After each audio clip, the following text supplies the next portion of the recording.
Hello, അസ്സലാമലൈക്കും. അപ്പോൾ ഇന്ന് ഞാനിവിടെ ഷെയർ ചെയ്യുന്നത് നല്ല അടിപൊളിയായിട്ടുള്ളൊരു റൈസാണ് കേട്ടോ.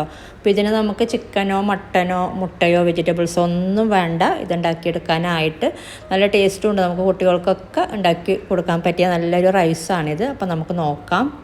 അപ്പോൾ ഇതിന് വേണ്ടിയിട്ട് നമുക്ക് ഒരു പാത്രം ചൂടാകുമ്പോൾ എണ്ണ ചേർത്ത് കൊടുക്കാം. നെയ്യ് വേണമെങ്കിലും ചേർത്ത് കൊടുക്കാം കേട്ടോ.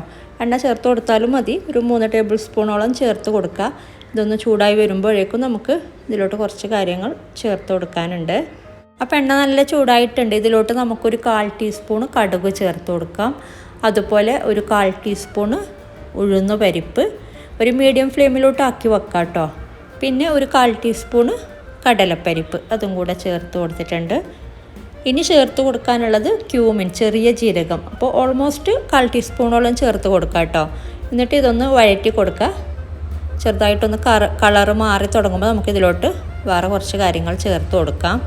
അപ്പോൾ ഇത് ചെറുതായിട്ട് കളറ് മാറി വന്നിട്ടുണ്ട്. ഇനി ഇതിലോട്ട് നമുക്ക് 1 ടേബിൾ സ്പൂൺ ക്രഷ് ചെയ്ത ഇഞ്ചി, അതുപോലെ 1 ടേബിൾ സ്പൂൺ ക്രഷ് ചെയ്ത വെളുത്തുള്ളി, പിന്നെ ഒരു 4 പച്ചമുളക്, പിന്നെ വേണ്ടത് ഒരു 2 സവാള എല്ലാം കൂടെ ഒരുമിച്ച് അങ്ങ് ഇട്ട് കൊടുത്തിട്ടുണ്ട്. ഇനി ഇതിലോട്ട് നമുക്ക് കുറച്ച് കറിവേപ്പില, ഒരു 2 തണ്ട് കറിവേപ്പിലയും കൂടെ ചേർത്ത് കൊടുക്കാം. ഇതൊക്കെ ഒന്ന് നമുക്ക് ചെറുതായിട്ടൊന്ന് വഴറ്റി കൊടുക്കാം.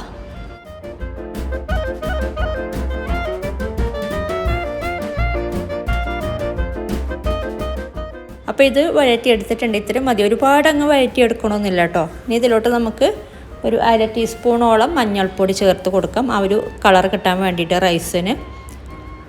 പിന്നെ അതുപോലെ നമ്മൾ ഉപ്പ്, റൈസ് വേവിക്കുമ്പോൾ ഓൾറെഡി ഉപ്പ് ചേർത്തിട്ടാണ് വേവിക്കുന്നത്. നമ്മൾ വേവിച്ച റൈസാണ് കേട്ടോ ഇതിലോട്ട് ചേർത്ത് കൊടുക്കുന്നത്, വേവിച്ച ചോറാണ്.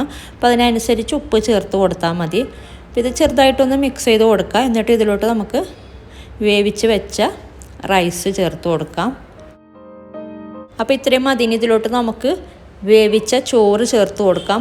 അപ്പോൾ 2 കപ്പ് നെയ്ച്ചോറിൻ്റെ അരി വേവിച്ച് വെച്ചിട്ടുണ്ട്, ഉപ്പും കൂടെ ചേർത്തിട്ട്. അപ്പോൾ 1/2 കിലോ 2.5 കപ്പാണ് കേട്ടോ. അപ്പോൾ 1/2 കിലോ റൈസിനേക്കാളും ഒരു ഇച്ചിരി കുറവായിട്ട് 2 കപ്പ് റൈസാണ് ഞാൻ എടുത്തിട്ടുള്ളത്, വേവിച്ച് വെച്ചിട്ടുള്ളത്. ഇനി ഇതിലോട്ട് നമുക്ക് 1/2 ലെമൺ അതും കൂടെ പിഴിഞ്ഞു കൊടുക്കാം കേട്ടോ. എന്നിട്ട് ഇത് നന്നായിട്ടൊന്ന് മിക്സ് ചെയ്തെടുക്കുക. അപ്പോൾ ഒരുപാട് ലെമൺ ചേർത്ത് കൊടുക്കണ്ട, ഞാൻ പറഞ്ഞ പോലെ 1/2 ലെമൺ മാത്രം ചേർത്ത് കൊടുത്താൽ മതി ഈ ഒരു അളവിൽ. അപ്പോൾ നല്ല പാകത്തിനുള്ള ടേസ്റ്റിൽ കിട്ടുന്നുണ്ട്. ഒരുപാട് ലെമൺ ചേർക്കുമ്പോൾ നമുക്ക് കഴിക്കാൻ അത്ര കൊള്ളൂല. ഇതിപ്പോൾ ഇനി നന്നായിട്ട് എല്ലാം കൂടെ ഒന്ന് മിക്സ് ചെയ്തെടുക്കാം കേട്ടോ. അപ്പോൾ ഇതിപ്പോൾ നന്നായി മിക്സാക്കി എടുത്തിട്ടുണ്ട്. ഇനി ഇതിലോട്ട് ഒരു കാര്യം കൂടി ചേർക്കാനുണ്ട്.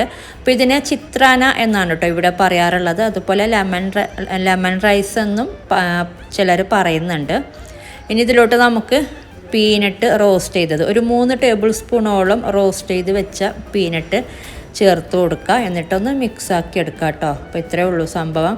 പീനട്ടൊക്കെ നമ്മൾ സെർവ് ചെയ്യാൻ നേരത്ത് ചേർത്ത് കൊടുത്താലും മതി. അപ്പോൾ ഇതിപ്പോൾ നന്നായി മിക്സാക്കി എടുത്തിട്ട് നമുക്ക് ചൂടോടെ തന്നെ സെർവ് ചെയ്യാം. അപ്പോൾ നല്ല ടേസ്റ്റ് ഉണ്ട് കേട്ടോ ഇങ്ങനെ ചെയ്യുമ്പോൾ. അപ്പോൾ ഞാൻ പറഞ്ഞ പോലെ ചിക്കനോ മട്ടനോ വെജിറ്റബിൾസോ മുട്ടയോ ഒന്നും ചേർത്തില്ലെങ്കിൽ പോലും നല്ല ടേസ്റ്റ് ഉണ്ട് കഴിക്കാനായിട്ട്. നമുക്കിതിന് സൈഡ് ഡിഷായിട്ട് കുറച്ച് റൈത്ത ഉണ്ടെങ്കിൽ നല്ല അടിപൊളിയാണ് കേട്ടോ. അപ്പോൾ ഇങ്ങനെ ട്രൈ ചെയ്തിട്ടില്ലെങ്കിൽ ഒന്ന് ട്രൈ ചെയ്ത് നോക്കാം. അപ്പോൾ ഈ ഒരു വീഡിയോ ഇഷ്ടപ്പെട്ടാൽ ലൈക്ക് ചെയ്യുക, കമൻറ്റ് ചെയ്യുക. അതുപോലെ നിങ്ങൾ ഈ ഒരു ചാനൽ ഇതുവരെ സബ്സ്ക്രൈബ് ചെയ്തിട്ടില്ലെങ്കിൽ ഒന്ന് സബ്സ്ക്രൈബ് ചെയ്യുക. അപ്പോൾ ഇതുപോലെ നല്ല റെസിപ്പിയുമായിട്ട് മറ്റൊരു വീഡിയോയിൽ കാണാം. താങ്ക്